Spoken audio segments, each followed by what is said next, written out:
The road to hell isn't paved with good intentions. It's paved with misinformation and false assumptions. Most Albertans are not aware of the fiscal situation in this province. They need information. You can't plan your household finances without the appropriate information. You need to know where money's coming from and where money's going to. The province is the same way. If Albertans are going to participate in a real discussion about the future fiscal situation of this province, they need to have the information first. If we all have the information, we can have a sound discussion, and then we can all participate in a choice that's right for the next generation.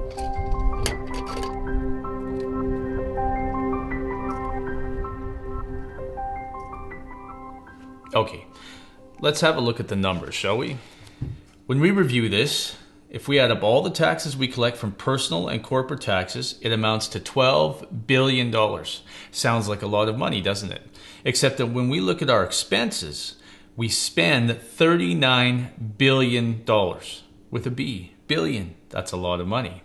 That's a $27 billion gap from what we collect in taxes to what we demand in programs. In healthcare alone, we spend $15 billion. That's $3 billion more than what we collect in taxes, personally and corporate, to pay for what we want.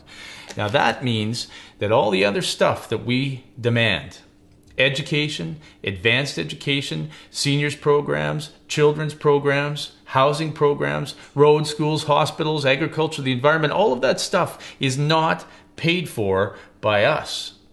We rely collectively on other taxes like fuel taxes and property taxes. We rely on the vices like gambling and liquor and cigarettes and transfers from the federal government to cover all of that gap. That means we rely on other people and we don't pay our own way. 20 years ago, my dad lamented the fact that we relied far too much on royalty revenue to pay for the programs that we want because we didn't actually pay for them. Here we are 20 years later, coming out of another boom bust cycle, and we still don't pay for the programs that we get. We rely on other sources of revenue. Now, some people on the right will tell you we should just blow up and cut the programs that we have.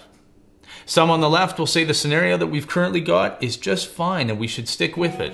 In reality, neither of those scenarios is good. Not for a long-term future. And now that we have the information, we need to have a serious discussion about what we want this province to look like 20 years from now so that my kids aren't listening to me lament the fact that we still rely far too much on good fortune for our future.